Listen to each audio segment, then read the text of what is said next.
Hello, chino myam. Welcome back to my another blog myam. Ado myam, sige blog se.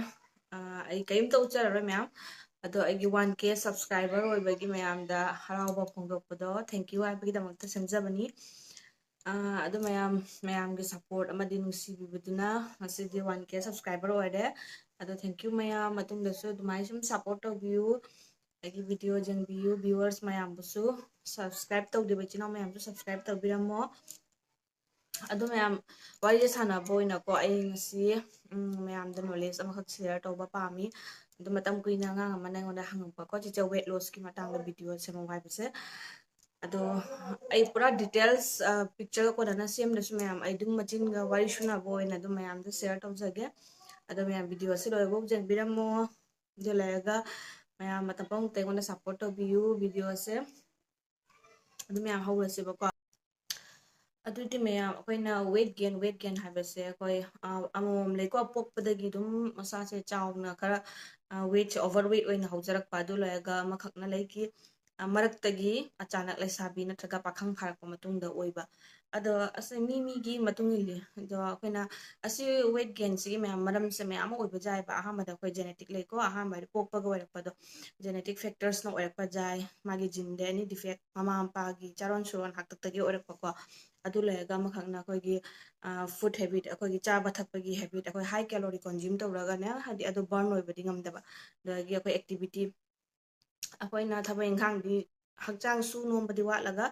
chabasina henba adu raga so akoi fat accumulation se oirai aduna su weight akoigi weight se hengalapagi chang heleba ko aina di calories jarokpase helakpase hakchangda adu lega mayam atopa anaba secondary anaba mayam le akoigi hakchangda weight gain orpagi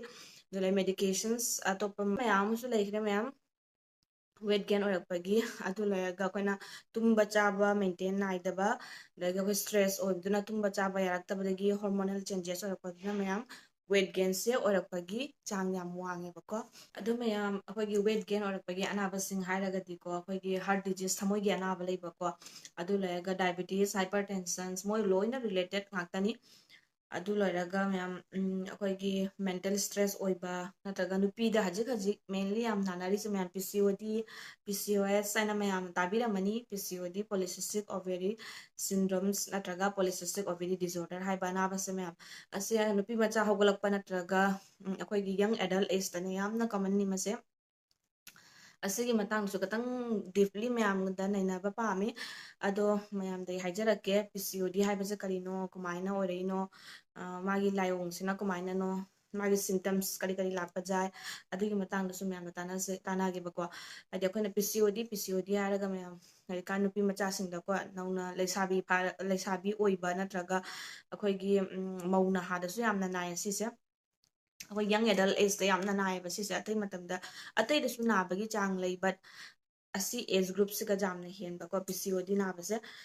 ado PCOD habise mayam akoy hormonal changes disorder ne ba hormonal changes oraga masiga hormonal disorder nupi da tanabado adudo nupi gi tani se ovary haidi nupi da leiba organs panba organ ni ado asai siga mainly affect tawbane ba ko ado katang deeply ne na si di matangda ado mayam PCOD habise karino mayam su phajana khangbiba darkar oy asigi damakta akoy cheksinna leibagi damakta ko PCOD se mayam akoy gi hormonal disorder ni nupi gi toiba ko ovary da akoy ovary haiba akoy gi nupi gi organ se ga mainly masa soalle ba ko aido hormonal disorder oibuduna maram moiraga maonda abnormal sperm torpa asina su maram moiraga akoy gi menstruation da yamna changes porakpa ko irregular magi symptoms kari oiba jai magi symptoms ahanbada haraga irregular menstruation ko akogi thagi khongkap lakpase mayam regular oiroi irregular oigani natraga tha ani ohum stop oigibasu jai natraga mayam akogi hakchang se charasu dum weight se hengatpa hakchang gi pangphata phaba ko adu loiga akogi uring khangde pimples gumba macha spot mayam mamai da khangde masada tarakpa adu loiraga mayam akogi skin jada lotion ba dagi masam hair growth se yamna oiba ko haidi body da khangde body da hana hair yam hormdrasu hogalakpa du loiraga hair growth ki chang se yamna wangba the painful menstruation akogi mens ki matamda akoi abdomen area da yamna naba ko haidi bear tawba ngamdana nabado ado haidi abnormal khuna da na du ni mayam ꯑꯗꯣ ꯑꯁꯦ ꯁꯤꯝꯇꯝꯁꯤꯡꯁꯦ ꯂꯩꯔꯒꯗꯤ ꯃꯌꯥꯝ ꯑꯃꯨꯛꯇꯪ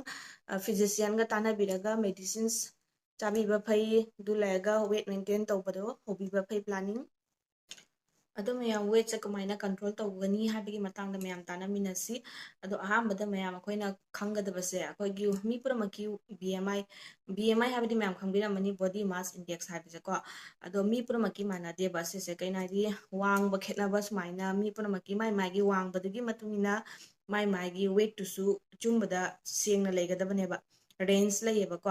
ꯑꯗꯣ ꯑꯩꯈꯣꯏꯅ ꯁꯤ BMIꯁꯦ ꯌꯥꯝꯅ ꯃꯇꯝ ꯄꯨꯝꯅꯃꯛꯇ ꯃꯀꯣꯛꯇ ꯊꯝꯒꯗꯕꯅꯤ ꯍꯦꯛꯇ ꯑꯩ ꯁ꯭ꯂꯤꯝ ꯑꯣꯏꯔꯒ ꯐꯖꯒꯗꯕ ꯅꯠꯇꯦꯕꯀꯣ ꯑꯗꯣ ꯍꯧꯖꯤꯛꯀꯥꯟꯒꯤ ꯃꯤꯁꯤꯡꯗꯤ ꯁ꯭ꯂꯤꯝ ꯑꯣꯏꯕ ꯌꯥꯝ ꯄꯥꯝꯃꯤ ꯑꯗꯨ ꯂꯣꯏꯔꯒ ꯁ꯭ꯂꯤꯝ ꯑꯣꯏꯕꯗ ꯌꯥꯝ ꯇꯥꯟꯅꯩ ꯑꯗꯨ ꯂꯣꯏꯔꯒ ꯃꯁꯥ ꯄꯥꯍꯟꯕ ꯑꯗꯨ ꯂꯣꯏꯔꯒ ꯃꯦꯟꯂꯤ ꯐꯣꯀꯁ ꯇꯧꯔꯤꯁꯦ ꯋꯦꯠ ꯂꯣꯁ ꯑꯣꯏꯕ ꯁ꯭ꯂꯤꯝ ꯑꯣꯏꯅ ꯃꯦꯟꯇꯦꯅꯦꯟꯁ ꯇꯧꯕꯒꯤꯅꯤ ꯑꯗꯨ ꯑꯣꯏꯔꯒꯁꯨ ꯃꯌꯥꯝ ꯃꯤꯒꯤ ꯍꯥꯏꯠꯀꯤ ꯃꯇꯨꯡ ꯏꯟꯅ ꯍꯦꯜꯗꯤꯗ ꯂꯩꯒꯗꯕꯅꯦꯕꯀꯣ ꯍꯦꯜꯗꯤꯗ ꯂꯩꯕꯁꯤꯃꯨꯛ ꯐꯕ ꯑꯅꯤꯁꯨꯗꯤ ꯃꯌꯥꯝ ꯑꯅꯥ ꯑꯌꯦꯛ ꯃꯌꯥꯝꯗꯒꯤ ꯂꯣꯏꯅꯃꯛ ꯀꯟꯗꯣꯏꯅꯤ ꯑꯗꯨꯅ ꯑꯩꯈꯣꯏꯅ ꯑꯍꯥꯟꯕꯗ ꯈꯪꯗꯣꯏꯁꯦ BMIꯁꯦ ꯈꯪꯒꯗꯕꯅꯦꯕ ꯕꯣꯗꯤ ꯃꯥꯁ ꯏꯟꯗꯦꯛꯁ ꯍꯥꯏꯕ ꯑꯁꯦ ꯕꯣꯗꯤ ꯃꯥꯁ ꯏꯟꯗꯦꯛꯁꯁꯦ ꯃꯌꯥꯝ ꯅꯣꯔꯃꯦꯜ ꯃꯤ ꯄꯨꯝꯅꯃꯛꯅ ꯀꯦꯜꯀꯨꯂꯦꯠ ꯇꯧꯕ ꯉꯝꯒꯅꯤ ꯃꯁꯥ ꯃꯁꯥꯒꯤ ꯑꯗꯨꯒꯤ ꯀꯦꯜꯀꯨꯂꯦꯁꯟꯗꯨꯁꯨ ꯃꯌꯥꯝꯗ ꯍꯥꯏꯔꯝꯒꯦꯕꯀꯣ ꯀꯃꯥꯏꯅ ꯏꯁꯥꯒꯤ BMI ꯄꯨꯊꯣꯛꯀꯅꯤ ꯑꯗꯨꯁꯨ ꯑꯩ ꯍꯥꯏꯔꯝꯒꯦ ꯑꯗꯣ ꯃꯌꯥꯝ BMI ꯍꯥꯏꯕꯁꯦ ꯀꯔꯤꯅꯣ ꯍꯥꯏꯕꯁꯤꯒꯤ ꯃꯇꯥꯡꯗꯁꯨ ꯃꯌꯥꯝꯁꯨ ꯈꯤꯇꯪ ꯈꯪꯉꯣꯕꯀꯣ ꯑꯁꯤ ꯈꯪꯉꯒꯗꯤ ꯃꯌꯥꯝꯗꯁꯨ ꯂꯥꯏꯅ ꯊꯣꯛꯀꯅꯤ ꯀꯦꯜꯀꯨꯂꯦꯁꯟꯒꯤ ꯃꯇꯥꯡꯗ ꯈꯪꯗꯦ ꯏꯁꯥꯒꯤ ꯌꯦꯡꯅꯤꯡꯕ ꯔꯤꯂꯦꯇꯤꯞꯁꯀꯤ ꯈꯪꯗꯦ ꯌꯦꯡꯅꯤꯡꯕꯗꯣ ꯑꯗꯨ ꯃꯌꯥꯝ ꯑꯩ ꯍꯥꯏꯖꯔꯛꯀꯦ ꯑꯗꯨꯅꯤ ꯏꯆꯤꯜ ꯏꯅꯥꯎ ꯃꯌꯥꯝ ꯑꯩꯈꯣꯏꯅ BMI ꯍꯥꯏꯕꯁꯤ ꯀꯔꯤꯅꯣ ꯍꯥꯏꯕꯗꯨꯒ ꯑꯩꯈꯣꯏꯒꯤ ꯍꯥꯏꯠꯇ ꯕꯦꯁ ꯇꯧꯔꯒ ꯑꯩꯈꯣꯏꯒꯤ ꯋꯦꯠ ꯀꯌꯥ ꯂꯩꯐꯝ ꯊꯣꯛꯏ ꯃꯤ ꯑꯃꯒꯤ ꯑꯁꯤ ꯌꯦꯡꯕꯁꯤꯕꯨ ꯑꯩꯈꯣꯏꯅ BMI ꯀꯧꯋꯦꯕꯀꯣ ꯕꯣꯗꯤ ꯃꯥꯁ ꯏꯟꯗꯦꯛꯁ ꯍꯥꯏꯕ ꯑꯗꯣ ꯑꯁꯤ ꯑꯩꯈꯣꯏ ꯃꯤ ꯄꯨꯝꯅꯃꯛ ꯏꯂꯥꯏ ꯂꯥꯏꯅ ꯏꯁꯥꯒꯤ BMI ꯄꯨꯊꯣꯛꯄ ꯉꯝꯒꯅꯤ ꯃꯌꯥꯝ ꯑꯗꯨꯒꯤ ꯀꯦꯜꯀꯨꯂꯦꯁꯟꯗꯨꯁꯨ ꯑꯩ ꯃꯌꯥꯝ ꯇꯥꯛꯑꯝꯒꯦꯕꯀꯣ ꯑꯩꯈꯣꯏꯒꯤ ꯀꯦꯜꯀꯨꯂꯦꯁꯟꯁꯦ ꯀꯃꯥꯏꯅ ꯑꯣꯏꯒꯅꯤ ꯍꯥꯏꯕꯗꯨꯒ weight in KG divided by height in metre square ꯑꯣꯏꯒꯗꯕꯅꯦꯕ ꯑꯁꯤꯒ ꯑꯊꯣꯛꯄꯗꯣ ꯑꯗꯨꯁꯨ ꯔꯦꯟꯖ ꯂꯩ ꯃꯌꯥꯝ ꯅꯣꯔꯃꯦꯜ ꯀꯟꯁꯤꯗꯔ ꯇꯧꯕꯒꯤ 18.5 to 24.9 ꯑꯁꯤꯒꯤ ꯃꯅꯨꯡꯗ ꯂꯩꯔꯒꯗꯤ ꯃꯌꯥꯝ ꯑꯩꯈꯣꯏꯅ ꯍꯦꯜꯗꯤ ꯀꯟꯁꯤꯗꯔ ꯇꯧꯒꯅꯤ ꯑꯗꯣ 18.5ꯇꯒꯤ ꯕꯤꯂꯣ ꯀꯩꯒꯨꯝꯕ ꯀꯦꯜꯀꯨꯂꯦꯁꯟ ꯊꯣꯛꯂꯛꯄ ꯇꯥꯔꯒꯗꯤ ꯃꯌꯥꯝ ꯑꯗꯣ ꯑꯩꯈꯣꯏꯅ ꯑꯟꯗꯔ ꯋꯦꯠ ꯍꯥꯏꯒꯅꯦꯕꯀꯣ ꯑꯗꯣ 24.9ꯗꯒꯤ ꯑꯦꯕꯣꯞ ꯑꯣꯏꯔꯒꯅ ꯑꯩꯈꯣꯏꯅ ꯑꯗꯣ ꯑꯣꯚꯔ ꯋꯦꯠ ꯍꯥꯏꯒꯅꯦꯕ ꯑꯁꯤ ꯃꯇꯝꯁꯤꯒꯅꯦ ꯑꯩꯈꯣꯏꯅ ꯆꯦꯛꯁꯤꯟꯒꯕ ꯍꯧꯒꯗꯗꯤ ꯆꯥꯕ ꯊꯛꯄ ꯈꯪꯗꯦ ꯑꯩꯈꯣꯏꯒꯤ ꯋꯥꯔꯛꯑꯥꯎꯠ ꯇꯧꯔꯛꯄ ꯈꯪꯗꯦ ꯑꯁꯤꯁꯤꯡꯁꯦ ꯑꯟꯗꯔ ꯇ꯭ꯔꯤꯠꯃꯦꯟꯗ ꯂꯥꯛꯀꯅꯦꯕ ꯇ꯭ꯔꯤꯠꯃꯦꯟꯗꯁꯨ ꯃꯌꯥꯝ ꯃꯦꯗꯤꯀꯦꯁꯟꯅ ꯑꯩꯒꯤ ꯉꯁꯥꯏ ꯍꯥꯏꯈꯤꯕ ꯑꯩꯅ ꯋꯦꯠ ꯂꯣꯁ ꯑꯣꯏꯕꯒꯤ ꯃꯦꯗꯤꯀꯦꯁꯟꯁ ꯐꯤꯖꯤꯁꯤꯌꯥꯟꯁ ꯗꯣꯛꯇꯔꯁꯤꯡꯒ ꯇꯥꯟꯅꯕꯤꯔꯒ ꯃꯦꯟꯇꯦꯟ ꯇꯧꯕ ꯌꯥꯒꯅꯤ ꯑꯗꯨ ꯅꯠꯇꯕꯤꯗ ꯃꯌꯥꯝ ꯈ꯭ꯋꯥꯏꯗꯒꯤ ꯐꯕꯗꯤ ꯏꯁꯥꯅ ꯆꯦꯛꯁꯤꯟꯅ ꯋꯥꯔꯛꯑꯥꯎꯠ ꯇꯧꯖꯔꯒ ꯅꯠꯇ꯭ꯔꯒ ꯆꯥꯕ ꯊꯛꯄ ꯃꯦꯟꯇꯦꯟꯁ ꯇꯧꯖꯔꯒ ꯑꯣꯏꯕꯗꯣ ꯃꯌꯥꯝ ꯑꯗꯨꯃꯨꯛ ꯐꯕ ꯂꯩꯇ꯭ꯔꯦ ꯑꯗꯨ ꯃꯌꯥꯝꯅ ꯑꯁꯤꯁꯤꯡꯁꯤꯒ ꯈꯤꯇꯪ ꯀꯣꯟꯁꯦꯟꯇ꯭ꯔꯦꯠ ꯇꯧꯕꯤꯒꯗꯕꯅꯤ ꯋꯦꯠ ꯂꯣꯁꯁꯦ ꯀꯃꯥꯏꯅ ꯑꯣꯏꯒꯅꯤ ꯍꯥꯏꯕꯗꯣ ꯑꯗꯨꯗꯒꯤ ꯃꯌꯥꯝ ꯑꯩꯈꯣꯏꯅ ꯁꯄꯣꯁ PCOD ꯑꯩꯅ ꯍꯥꯏꯖꯈꯤꯕ ꯁꯤꯝꯇꯝꯁ ꯉꯁꯥꯏ ꯈꯔ ꯄꯟꯖꯈꯤꯕꯗꯣ ꯑꯗꯣ ꯁꯤꯝꯇꯝꯁꯤꯡꯗꯣ ꯀꯔꯤꯒꯨꯝꯕ ꯌꯥꯎꯔꯕꯀꯣ ꯅꯨꯄꯤ ꯃꯆꯥ ꯑꯃꯗ ꯅꯠꯇ꯭ꯔꯒ ꯑꯩꯈꯣꯏ ꯌꯪ ꯑꯦꯗꯜꯠ ꯑꯦꯖ ꯒ꯭ꯔꯨꯞꯇ ꯑꯗꯨꯗꯤ ꯃꯌꯥꯝ ꯌꯥꯡꯅ ꯐꯤꯖꯤꯁꯤꯌꯥꯟꯒ ꯇꯥꯟꯅꯕꯤꯔꯒ ꯃꯦꯗꯤꯀꯦꯁꯟꯁ ꯍꯧꯕ ꯌꯥꯒꯅꯤ ꯑꯗꯣ ꯃꯦꯗꯤꯀꯦꯁꯟꯇꯅꯁꯨ ꯌꯥꯔꯣꯏ ꯃꯌꯥꯝ ꯑꯗꯔ ꯊꯦꯔꯥꯄꯤ ꯍꯥꯏꯔꯨꯔꯒꯗꯤ ꯑꯩꯈꯣꯏ ꯆꯥꯕ ꯊꯛꯄ ꯍꯦꯕꯤꯠ ꯃꯦꯟꯇꯦꯟ ꯇꯧꯕꯀꯣ ꯆꯥꯕ ꯊꯛꯄ ꯍꯥꯏ ꯀꯦꯂꯣꯔꯤ ꯑꯣꯏꯕ ꯄꯣꯠ ꯆꯥꯕꯤꯗꯕ ꯊꯥꯎꯒꯨꯝꯕꯁꯦ ꯌꯥꯝꯅ ꯍꯥꯏ ꯀꯦꯂꯣꯔꯤ ꯑꯣꯏ ꯑꯁꯤ ꯆꯥꯕꯤꯗꯕ ꯁꯨꯒꯔ ꯀꯣꯟꯖ꯭ꯌꯨꯝ ꯈꯇꯪ ꯂꯤꯊꯍꯟꯕ ꯑꯗꯨ ꯂꯣꯏꯔꯒ ꯑꯩꯈꯣꯏꯅ ꯋꯥꯔꯛꯑꯥꯎꯠ ꯇꯧꯕꯤꯕ ꯌꯣꯒꯥ ꯅꯠꯇ꯭ꯔꯒ ꯅꯣꯡꯃꯒꯤ ꯀꯥꯏꯗꯅ ꯑꯦꯛꯁꯔꯁꯥꯏꯁꯁꯦ ꯁꯣꯏꯗꯅ ꯇꯧꯕꯤꯕ ꯍꯨꯃꯥꯡ ꯊꯣꯛꯍꯟꯕꯀꯣ ꯑꯩꯈꯣꯏꯒꯤ ꯀꯦꯂꯣꯔꯤꯁ ꯕꯔꯟ ꯑꯣꯏꯍꯟꯕ ꯍꯥꯏꯗꯤ ꯍꯛꯆꯥꯡ ꯑꯦꯛꯇꯤꯚꯤꯇꯤ ꯅꯣꯝꯕ ꯀꯜꯂꯒꯅꯦ ꯑꯗꯨ ꯂꯣꯏꯔꯒ ꯃꯌꯥꯝ ꯑꯩꯈꯣꯏꯅ ꯍꯥꯏꯔꯒ ꯗꯤꯇꯣꯛꯁ ꯋꯥꯇꯔꯁꯦ ꯊꯛꯄ ꯇꯥꯔꯒꯗꯤ ꯃꯌꯥꯝ ꯑꯩꯈꯣꯏꯒꯤ ꯍꯛꯆꯥꯡꯗ ꯌꯥꯎꯕꯀꯣ ꯇꯣꯛꯁꯤꯟꯁ ꯄ꯭ꯔꯣꯗꯛꯁꯟ ꯈꯪꯗꯦ ꯑꯦꯅꯤ ꯁꯨꯃꯥꯏꯅ ꯐꯠꯇꯕ ꯑꯣꯏꯔꯛꯄꯒꯤ ꯑꯗꯨꯁꯤꯡꯗꯣ ꯂꯧꯊꯣꯛꯄꯤꯑꯕꯀꯣ ꯑꯗꯣ ꯑꯩꯈꯣꯏꯅ ꯗꯤꯇꯣꯛꯁ ꯋꯥꯇꯔ ꯍꯥꯏꯔꯒꯗꯤ ꯑꯩꯈꯣꯏꯅ ꯀꯔꯤ ꯀꯃꯥꯏꯅ ꯁꯦꯝꯒꯅꯤ ꯍꯥꯏꯕꯗꯣ ꯑꯩꯈꯣꯏꯅ ꯑꯦꯅꯤ ꯚꯤꯇꯥꯃꯤꯟ C ꯌꯥꯎꯕꯀꯣ ꯚꯤꯇꯥꯃꯤꯟ C ꯍꯥꯏ ꯔꯤꯁ ꯑꯣꯏꯕ ꯂꯦꯕꯨ ꯈꯪꯗꯦ ꯂꯦꯃꯟ ꯈꯪꯗꯦ ꯅꯠꯇ꯭ꯔꯒ ꯑꯣꯔꯦꯟꯖ ꯈꯪꯗꯦ ꯑꯩꯈꯣꯏꯅ ꯏꯁꯤꯡꯗ ꯊꯥꯗꯕꯤꯔꯒ ꯉꯥꯏꯍꯥꯛ ꯄꯨꯡ 6 ꯑꯋꯥꯔꯁ 12 ꯑꯋꯥꯔꯁꯃꯨꯛ ꯊꯝꯕꯤꯔꯒ ꯃꯌꯥꯝ ꯊꯛꯄꯤꯕ ꯅꯠꯇ꯭ꯔꯒ ꯁꯔꯕꯨꯠꯀꯨꯝꯕ ꯁꯤꯝꯄꯜꯗꯀꯣ ꯆꯤꯅꯤ ꯂꯤꯛꯅ ꯇꯧꯔꯒ ꯊꯨꯝ ꯂꯤꯛꯅ ꯇꯧꯔꯒ ꯑꯗꯨꯝ ꯊꯛꯄꯤꯕ ꯑꯁꯤ ꯄꯨꯝꯅꯃꯛꯁꯦ ꯗꯤꯇꯣꯛꯁ ꯋꯥꯇꯔ ꯉꯥꯛꯇꯅꯤ ꯑꯁꯤ ꯃꯌꯥꯝꯅ ꯄ꯭ꯔꯦꯛꯇꯤꯁ ꯇꯧꯕꯤꯕ ꯐꯩ ꯑꯗꯨ ꯃꯌꯥꯝ ꯗꯤꯇꯣꯛꯁ ꯋꯥꯇꯔꯁꯦ ꯊꯛꯑꯒ ꯑꯩꯈꯣꯏꯗ ꯀꯔꯤ ꯀꯥꯟꯅꯅꯤ ꯍꯥꯏꯗꯨꯒ ꯑꯩꯈꯣꯏꯒꯤ ꯏꯃ꯭ꯌꯨꯟ ꯁꯤꯁꯇꯦꯝ ꯕꯨꯁ ꯑꯣꯏꯍꯜꯂꯦꯕꯀꯣ ꯑꯩꯈꯣꯏꯒꯤ ꯃꯤꯒꯤ ꯏꯃ꯭ꯌꯨꯟ ꯁꯤꯁꯇꯦꯝ ꯃꯄꯥꯡꯒꯜ ꯀꯜꯍꯜꯂꯤ ꯑꯗꯨ ꯂꯣꯏꯔꯒ ꯑꯩꯈꯣꯏꯒꯤ ꯁꯨꯃꯥꯏꯅ ꯃꯅꯨꯡꯗ ꯍꯛꯆꯥꯡ ꯃꯅꯨꯡ ꯌꯥꯎꯕ ꯀꯦꯃꯤꯀꯦꯜꯁ ꯇꯣꯛꯁꯤꯟꯁ ꯈꯪꯗꯦ ꯂꯣꯏꯅꯃꯛ ꯃꯄꯥꯟꯗ ꯊꯣꯛꯍꯟꯕꯗ ꯃꯌꯥꯝ ꯃꯇꯦꯡ ꯄꯥꯡꯉꯤ ꯑꯗꯨꯅ ꯋꯦꯠ ꯂꯣꯁ ꯑꯩꯈꯣꯏ ꯐꯦꯠ ꯑꯦꯀꯨꯃꯨꯂꯦꯠ ꯇꯧꯕꯗꯣ ꯃꯌꯥꯝ ꯊꯨꯒꯥꯏꯕꯗ ꯃꯇꯦꯡ ꯄꯥꯡꯉꯤ ꯑꯁꯤꯁꯤꯡꯁꯤꯅ ꯃꯔꯝ ꯑꯣꯏꯔꯒ ꯑꯩꯈꯣꯏꯒꯤ ꯍꯛꯆꯥꯡꯒꯤ ꯎꯖꯣꯟ ꯑꯩꯈꯣꯏꯒꯤ ꯐꯦꯠꯁꯦ ꯃꯌꯥꯝ ꯍꯟꯊꯍꯟꯕ ꯉꯝꯃꯤ ꯑꯗꯨꯗꯨꯅ ꯑꯩꯈꯣꯏꯅ ꯗꯤꯇꯣꯛꯁ ꯋꯥꯇꯔ ꯊꯛꯄꯤꯌꯨ, ꯏꯁꯤꯡ ꯌꯥꯝ ꯊꯛꯄꯤꯌꯨ, ꯑꯗꯩ ꯚꯤꯇꯥꯃꯤꯟ ꯁꯤ ꯑꯣꯏꯕ ꯄꯣꯠꯁꯦ ꯌꯥꯝ ꯆꯥꯕꯤꯒꯗꯕꯅꯤ, ꯃꯅꯥ ꯃꯁꯤꯡ ꯌꯥꯝ ꯆꯥꯕꯤꯒꯗꯕꯅꯤ, ꯑꯗꯨꯒ ꯃꯄꯥꯟꯒꯤ ꯐꯥꯁ ꯐꯨꯗꯇꯤ ꯃꯌꯥꯝ ꯆꯥꯕꯤꯕ ꯁꯨꯡꯌꯥ ꯌꯥꯗꯦ. ꯋꯦꯠ ꯂꯣꯁꯀꯤ ꯑꯦꯝꯗ ꯂꯩꯕꯤꯔꯤꯕ ꯏꯆꯤꯟ ꯏꯅꯥꯎ ꯌꯥꯎꯕꯤꯔꯒꯗꯤ ꯃꯄꯥꯟꯒꯤ ꯐꯥꯁ ꯐꯨꯗꯀꯤ ꯄꯣꯠ ꯆꯥꯕꯤꯒꯅꯨ, ꯑꯗꯨꯗꯨꯒ ꯑꯩꯈꯣꯏꯒꯤ ꯀꯦꯂꯣꯔꯤꯁ ꯌꯥꯝ ꯋꯥꯡꯉꯤ, ꯑꯗꯨꯗꯨꯅ ꯃꯌꯥꯝ ꯑꯁꯤꯁꯤꯡꯁꯦ ꯐꯠꯇꯦꯕꯀꯣ. ꯑꯁꯤꯅꯤ ꯃꯌꯥꯝ ꯉꯁꯤꯒꯤ ꯑꯩꯒꯤ ꯚꯤꯗꯤꯑꯣꯁꯦ ꯌꯥꯝ ꯁꯝꯂꯞꯅ ꯑꯩꯅ ꯑꯦꯛꯁꯄ꯭ꯂꯦꯟ ꯇꯧꯖꯔꯦ. ꯌꯥꯝꯅ ꯃꯅꯨꯡ ꯆꯟꯅ ꯗꯤꯞꯂꯤ ꯑꯦꯛꯁꯄ꯭ꯂꯦꯟ ꯇꯧꯕ ꯇꯥꯔꯒꯗꯤ ꯃꯌꯥꯝ ꯀꯟꯐ꯭ꯌꯨꯖꯟꯁꯨ ꯂꯥꯛꯄ ꯌꯥꯏꯕꯀꯣ. ꯍꯥꯏꯗꯤ ꯑꯅꯥꯕꯁꯦ ꯃꯈꯜ ꯌꯥꯝꯕꯅꯤꯅ ꯑꯩꯈꯣꯏꯅ ꯇꯣꯄꯤꯛ ꯑꯃꯇꯪꯗ ꯍꯧꯗꯣꯛꯎꯔꯗꯤ ꯃꯌꯥꯝ ꯑꯃ ꯃꯥꯒꯤ ꯁꯟꯗꯣꯔꯛꯑꯦꯕ. ꯑꯗꯨꯗꯨꯅ ꯑꯩ ꯑꯦꯛꯖꯦꯛ ꯄꯣꯏꯟꯠꯇ ꯃꯦꯟꯂꯤ ꯐꯣꯀꯁ ꯇꯧꯔꯒ ꯋꯦꯠ ꯂꯣꯁꯀꯤ ꯃꯇꯥꯡꯗ ꯁꯦꯝꯖꯕꯅꯤ. ꯑꯗꯣ ꯃꯌꯥꯝ ꯑꯍꯦꯟꯕ ꯅꯣꯂꯦꯖ ꯈꯪꯕꯤꯕ ꯌꯥꯎꯔꯒꯗꯤ ꯀꯃꯦꯟꯇ ꯍꯥꯏꯕꯤꯔꯛꯄ ꯌꯥꯒꯅꯤ. ꯑꯁꯤ ꯍꯥꯏꯔꯒ ꯃꯌꯥꯝ ꯑꯁꯤꯒꯤ ꯇꯣꯄꯤꯛꯁꯦ ꯑꯁꯤꯒꯤ ꯇꯣꯄꯤꯛꯁꯦ ꯃꯇꯥꯡꯁꯤꯗ ꯂꯣꯏꯁꯤꯜꯂꯒꯦꯕꯀꯣ. ꯃꯌꯥꯝ ꯐꯖꯅ ꯆꯦꯛꯁꯤꯟꯕꯤꯌꯨ. ꯍꯛꯆꯥꯡꯁꯤꯅ ꯑꯁꯦꯡꯕ ꯂꯟꯅꯤ ꯑꯩꯈꯣꯏꯒꯤ. ꯃꯌꯥꯝ ꯑꯁꯤꯇꯁꯨ ꯅꯠꯇꯅ ꯍꯥꯏꯔꯨꯔꯒꯗꯤ ꯋꯦꯠ ꯒꯦꯟ ꯑꯣꯏꯔꯛꯄꯒꯤ ꯑꯅꯥꯕꯁꯦ ꯖꯥꯝꯅꯤꯀꯣ. ꯀꯦꯟꯁꯔ ꯑꯣꯏꯔꯒꯁꯨ ꯋꯦꯠ ꯒꯦꯟ ꯑꯣꯏꯔꯛꯑꯦ, ꯑꯩꯈꯣꯏꯒꯤ ꯗꯥꯏꯕꯦꯇꯤꯁ ꯄꯥꯏꯔꯒꯁꯨ ꯋꯦꯠ ꯒꯦꯟ ꯑꯣꯏꯔꯛꯏ, ꯍꯥꯏꯄꯔ ꯇꯦꯟꯁꯟ ꯑꯣꯏꯔꯒꯁꯨ ꯃꯌꯥꯝ ꯑꯩꯈꯣꯏꯒꯤ ꯋꯦꯠ ꯒꯦꯟꯁꯦ ꯑꯗꯨꯝ ꯑꯣꯏꯔꯛꯑꯦꯕ. ꯑꯗꯣ ꯃꯥꯒꯤ ꯂꯥꯏꯑꯣꯡꯗꯨꯒꯤ ꯃꯇꯨꯡ ꯏꯟꯅ ꯇ꯭ꯔꯤꯠꯃꯦꯟꯁꯦ ꯇꯧꯕꯤꯒꯗꯕꯅꯦꯕꯀꯣ. ꯍꯥꯏꯗꯤ ꯑꯩꯈꯣꯏ ꯃꯤ ꯄꯨꯝꯅꯃꯛ ꯄꯤꯁꯤꯑꯣꯗꯤ ꯅꯥꯅꯤ ꯍꯥꯏꯅꯁꯨ ꯂꯩꯇꯦ. ꯃꯥꯒꯤ ꯑꯇꯣꯞꯄ ꯔꯤꯖꯟ ꯑꯃ ꯑꯣꯏꯔꯝꯕ ꯌꯥꯏ, ꯅꯠꯇ꯭ꯔꯒ ꯕꯠ ꯃꯦꯟꯂꯤ ꯍꯧꯖꯤꯛꯀꯥꯟꯗꯤ ꯄꯤꯁꯤꯑꯣꯗꯤꯁꯤ ꯌꯥꯝꯅ ꯀꯃꯟ ꯑꯣꯏꯅ ꯅꯥꯅꯕꯅꯤꯅꯀꯣ. ꯑꯩꯈꯣꯏꯒꯤ ꯂꯩꯁꯥꯕꯤ ꯃꯆꯥ ꯅꯠꯇ꯭ꯔꯒ ꯌꯪ ꯑꯦꯗꯜꯇ ꯑꯩꯈꯣꯏꯒꯤ ꯄꯤꯁꯤꯑꯣꯗꯤꯁꯤꯅ ꯃꯔꯝ ꯑꯣꯏꯔꯒ ꯋꯦꯠ ꯒꯦꯟ ꯑꯣꯏꯍꯜꯂꯤ. ꯑꯗꯨꯅ ꯍꯌꯦꯡ ꯀꯣꯟꯅ ꯐ꯭ꯌꯨꯆꯔꯗꯀꯣ ꯏꯟꯐꯔꯇꯤꯂꯤꯇꯤ ꯍꯥꯏꯕꯗꯤ ꯃꯌꯥꯝ ꯑꯉꯥꯡ ꯑꯣꯏꯕ ꯉꯝꯗꯕꯀꯣ,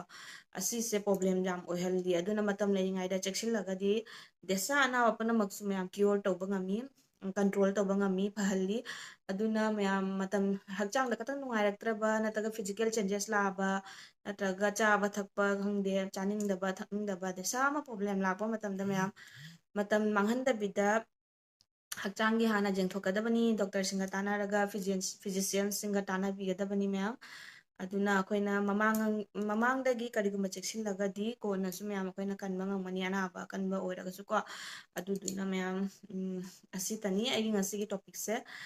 ꯑꯗꯣ ꯃꯌꯥꯝ ꯀꯃꯥꯏꯅ ꯇꯧꯋꯤ ꯍꯥꯏꯕꯤꯔꯝꯃꯣ. ꯅꯨꯡꯉꯥꯏꯔꯒꯗꯤ ꯃꯌꯥꯝ ꯂꯥꯏꯛ, ꯁꯤꯌꯔ, ꯁꯕꯁꯀ꯭ꯔꯥꯏꯕ ꯇꯧꯕꯤꯔꯝꯃꯣ. ꯃꯊꯪꯒꯤ ꯕ꯭ꯂꯣꯛꯇ ꯐꯪꯅꯔꯁꯤ ꯃꯌꯥꯝ. ꯕꯥꯏ ꯕꯥꯏ.